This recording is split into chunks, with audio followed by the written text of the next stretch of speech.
Hi, it's time for another verb of the day. Today's verb is multiply. Let's take a look at some of the definitions for this particular verb. The first way we use the verb multiply is to mean to obtain from a number another that contains the first number a specified number of times. This particular definition may seem quite wordy and perhaps difficult to understand, but essentially it means in mathematics, we would say 5 multiplied by 6 is 30. A second way we use the verb multiply is to mean to increase or cause to increase greatly in number or quantity. You'll see some examples of that a little later. A third way we use this verb multiply is to mean to increase in number by reproducing.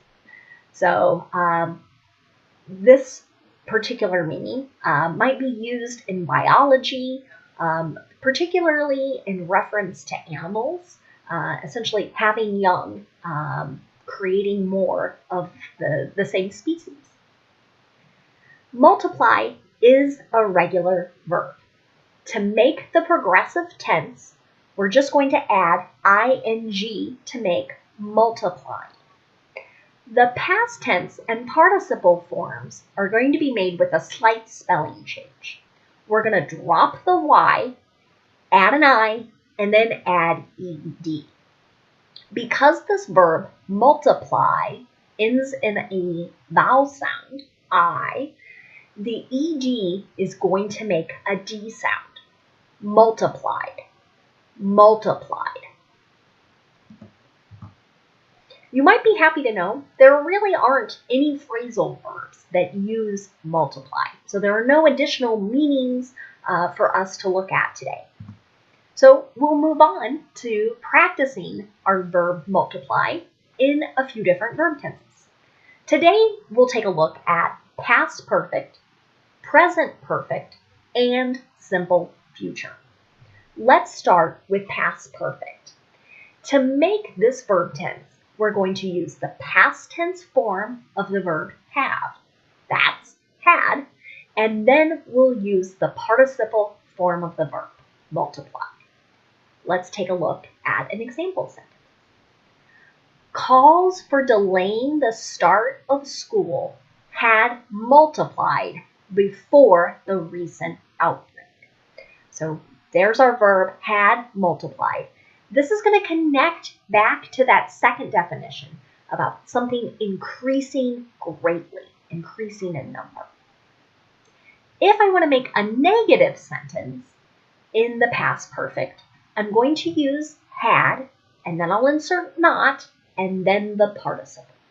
You might hear native speakers use the contraction form, hadn't. Let's take a look at an example sentence. False negatives can happen if someone had only recently been infected and the virus hadn't multiplied enough to be detected. This is a sentence, again, talking about COVID-19, which will continue to be in the news, I think, for many more months to come. And what it's suggesting, again, with our past perfect there, hadn't multiplied, if the amount of the virus in one's body hadn't increased to a level where a test could be negative. If I want to make a yes or no question in the past perfect, I'm going to start with had, then I'll have my subject, and then the participle form of the verb. Had her responsibilities multiplied before the pandemic? Again, this sentence is going back to that meaning of increase greatly. Let's take a look at present perfect. To make this verb tense, we're going to use a present form of have, which is have or has, depending on the subject, and then the participle form of the verb. Let's take a look at an example sentence. The deer population in this area has multiplied over the last few years. Again, still using this increase greatly. And I guess it also increases, is also connecting to that third meaning of producing more. The deer are having more babies, then those babies are having babies, right? And the population is increasing. If I want to make a negative sentence in present perfect, I'm going to insert not after have or has. And I'll still continue to use the participle form of the verb. Here's an example sentence. Customer complaints haven't multiplied during the pandemic. If I want to make a yes or no question in the present perfect, I'm going to start with have or has, then I'll have my subject, and then the participle form of the verb. Here's an example. Has demand for the product multiplied during the pandemic? So again, has it increased greatly? Has people's desire for a particular item?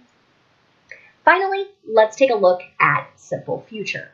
Today we'll use will, which is really common with offers and promises for the future. And the nice thing about using will is that it's going to be the same no matter what the subject is, and it will always be followed by the base verb. In this case, just multiply. Let's take a look at an example sentence. Reopening schools will multiply opportunities for the disease to spread. Again, another sentence about COVID-19 and the number of cases or the opportunities, again, for the virus to get passed from person to person. If I want to make a negative sentence in the simple future using will, I'm going to insert not right after will. You might hear native speakers use the contraction won't. Let's take a look at an example. Your 4 gray hairs won't multiply immediately. This might be good advice to remind someone as they're getting a little bit older and their hair color starts to change a bit. Finally, if I want to make a yes or no question in the simple future, I'm going to start with will, then I'll have my subject, and then the base verb. Let's take a look at an example. Will cyber attacks multiply in the next few months? And this question is very much asking for a prediction. Cyber attacks referring to things through the internet that might affect our ability to access certain websites or create viruses on our computers. Next, let's take a look at some words that are related to our verb multiply. The first is a noun form, multiplication. And this is going to connect back to that first wordy definition I had for the verb. Multiplication is the process or skill of multiplying.